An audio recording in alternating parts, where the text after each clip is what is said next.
We're glad to have you back with us. I'm Stan Back. And I'm Patty Cakes.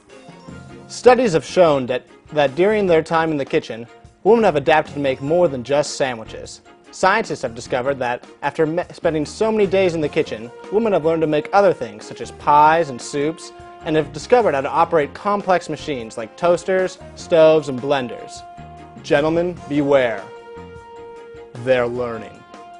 This coming Wednesday, a local group of volunteers will be having their grand opening celebration of a new camp for children with ADHD. Andrew Carmel, the starter of the camp, said, "We just wanted a place for these special kids to come together and have fun while also improving their ability to stay focused." The Carmel Concentration Camp helps children through herbal remedies, vigorous outdoor exercises, and strict diet. Carmel has decreed that the camp will accept members so long as he is still the leader. Now we're going to take a moment to turn it over to Joe for tonight's sports. Welcome to Talking Sports with Joe. Let's talk sports. All right, so we got a great show for you guys today. It's not the atypical sports announcement. I actually have two guest panel analyst people here on the show with me. So why don't we take it to them? Let's introduce them. How's it going, guys? How's it going, Joe? Why don't you give me your name? Yeah, Where you from? I'm Freddie. I'm born and raised in Oregon. And who do you work for? Just whoever hires me. Freelance sports guy. You know. But you're professional. Oh, I'm semi-professional. Yeah, key, I'm professional. Right? I mean, I know everything about everything. Sports. So professional. Okay. So who else do we have here on the show with us? I'm Janice, and I'm an avid sports fan. Wow, Janice, that's great to hear. Okay. Well, I have a couple questions that I just want to throw by these guys. They are avid sports viewers, apparently. So first question. Now, guys, I'm going to possibly drill you with some tough questions here, literally drill you, Janice, with some questions. So let's just start off with the first one. Who is your favorite player? I know this is kind of out there, but why don't we start with Freddie? Fred. Wow, I mean, coming on here, I thought it'd be a little more hard-hitting questions. Fred, why don't you not talk smack and just answer the question? I'm just saying, I mean, this is a show about sports. I figured we'd go in-depth into sports, but, you're paying me, so it's all good. Favorite player, right now, I'm going to have to go Kevin Durant. OKC is really, they've played well this season. I didn't really ask for an explanation, Freddie, so thanks for your input. Janice, why don't we hear about who your favorite player is? My favorite player is Tiger Woods because he can hit the balls really far. Oh, because he can hit balls. Yeah. You man for the balls? Uh-huh. Or woman for the balls? All right, next question. Freddie, Mr. All-Knowing of sports, why don't we talk to you about who is your favorite jersey?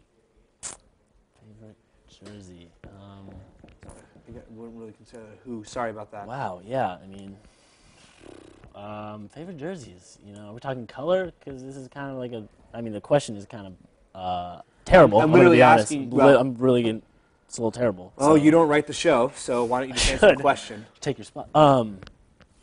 I mean, it's kind of a broad question. Jerseys. It's a simple question, actually. It may be broad in your eyes because you're Mr. Professional, but why don't you just answer it? Colors, combinations. Colors. Okay. I think I can answer that question. Janice, let's hear it. Well, I like the Sacramento Kings jersey because it's purple and silver, and it's really, really pretty. Oh, do you like purple? Yeah, it's one of my favorite colors. Yeah. Uh-huh. Yeah, I love a girl who knows her stance on colors and purple and Freddie, sometimes it's just nice for everybody to just kind of say their input, just because you. I'm trying here, but you kind of. Okay, you know what? Moving on. Who has the best hair? Oh my God. We're not going to start with Freddie, I guess. Janice, why don't we hear from you? I don't know. I don't really like sports fans or sports players' hair because sometimes it gets messed up, under the helmets or something like that, and it gets all sweaty. I like a man that's cleaned up and it looks really pretty and just a nice look. Well, Janice, let me ask you a question. Mm-hmm. Okay. I don't know if you know this, but I have some facial hair. Mm-hmm. What do you feel about facial hair? There are a lot of guys in the NBA who have some crazy shots. I don't mind the rustic look like yours, but when it gets too much, it's just just a little bit much. Someone who doesn't have as much hair like Freddie over here. Yeah, a little bit. Wispy at best is your situation. Well, moving on because we need to get to your next question because apparently Freddie needs to answer something. So between LeBron and Wade, who has the biggest bicep? Wow, really? Freddie? Actually, I wanted to hear Janice's opinion first. I think I have to see it first. Well, when you say see it, like, are you talking like what do you? I mean, I want to see it. You want to see how big it is? Yeah. Because some of them have a lot of veins. Yeah. Yeah, I mean they're kind of triumphant in a sense with you know. Nobody right now. Wow. Okay. Well, you know what? I'm here It's been great. You know, it's been a really good show. I'm glad that Freddie had to say his input. But Janice, I honestly just Thank you so much for having me on the show. I had a really good time. It was awesome. No, seriously, like we should. I know. We should hang out. Thank you so much. It Like, was great. Not with Freddie. You know. Yeah, he's already gone anyway. Okay. All right. Well, hey. So maybe after the show, me and Janice will talk. It's been a great show, guys. I love talking sports with Joe. Talking sports with Joe, it's been fun. This is All right, horse see you shit. guys later. Thanks, Joe. In what some are calling bold, dangerous, and downright awesome, billionaires Carlos Slim, Bill Gates, and actor Robert De Niro announced in a press conference the other day to unveil their futuristic comet mining program. Through the use of highly advanced mining robots, the team plans to use this project to obtain precious minerals and space water.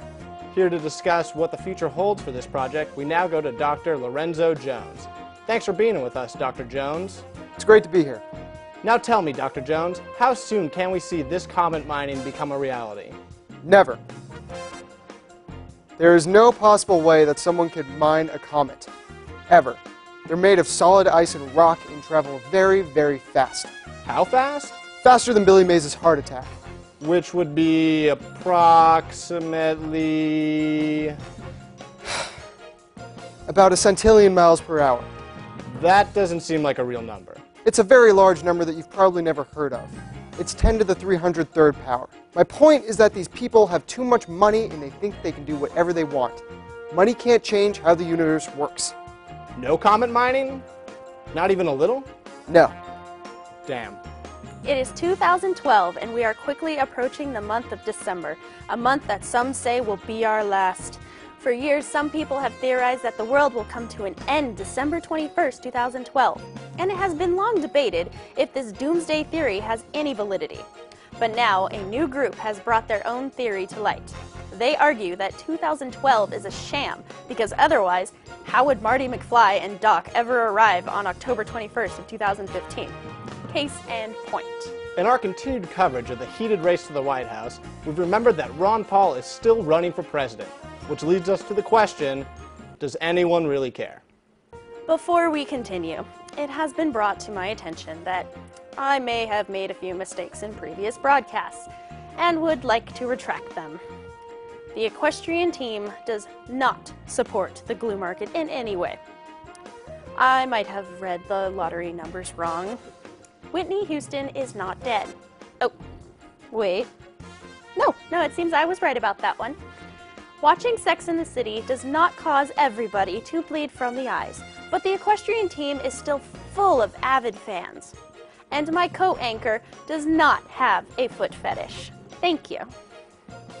And now, from everything from acid rain to raining men, it's time now to go over to Doris Closed with our weekday weather update. Doris?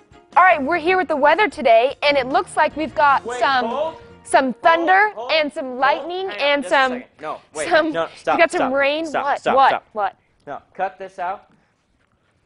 What are you wearing? What do you mean? What am I wearing? What the hell? What the hell is this? What you've got going on here? Clothes. I have clothes on. What color are the clothes? My favorite color. My favorite color is green, so I wore okay. green. All right, cool. Yeah. All right. What color is the green screen? Looks like a shade of green apple. Green, right? Green apple. Green screen. Green clothes. Yeah. All right. Yeah, they match nicely. Well done. Match nicely. No, that's not what we want. Do you know how a green screen works? No, I don't know how green screen works. No. All right. Fine. Well, anyways, so lots of rain. Looks terrible tonight. You know, it's just pouring down, and that's about it for the weather. Thanks, Chris. In local news, Tom Wales of Albany has given his community an ultimatum. After an hour-long neighborhood meeting, Wales concluded his speech by stating that he simply has no more to give. After spending so many years caring for his neighbors, he said he's finally run out. He's been desperately trying to give a for years, but sadly, he has no more to give. Really? No more to give? No more Huh. He just won't give a huh? Nope. Spring is here, and you know what that means. Yoga pants. Interestingly enough, this trend is in no way connected to yoga itself. Apparently, it is too warm for jeans, but too cold for shorts, as girls everywhere are donning this stretchy fashion statement. One college man had this to say. Awesome. In local news, I have received word from a reliable source that ninjas have invaded campus. Yep, ninjas. Now, as a part of our new segment, we're going to Paul Bear for our First World Crisis Report. Paul?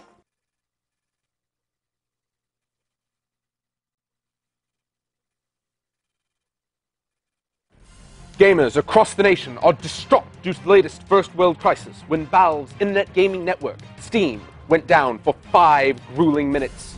One man began to bash his head in with his own computer, but stopped when he realized that Steam had returned to functionality. However, his computer then crashed due to the resulting hardware damage, and he decided to finish the job. We have here Lindsay Jenkins, a gamer who was personally affected by the incident. So there I was, playing my game on Steam, when all of a sudden it tells me it has to close for updates or some crap. What's an outrage? It's been 5 whole minutes just sitting there not playing the game. Aren't you spending more than 5 minutes not playing a game right now? Oh my God, you're right. Anyway, Steam has publicly apologized for the incident and promised to provide all persons who committed suicide over this a free copy of the game called Luxor Quest for the Afterlife. Well, that's all for this edition of First World Problems Crisis Report, so I'm giving it back to you, Chris. Thanks, Paul. And now our Orange News broadcast wouldn't be complete without a gripping report from our in-the-field reporter, Dan Dan. That's right, Patty. Dan is reporting live on scene from an interesting club he found. Go ahead, Dan, Starting the local Circle K parking lot, newly found club, the Oregon State Fight Club, is here to stay and boasts numerous members each week. Let's have a look.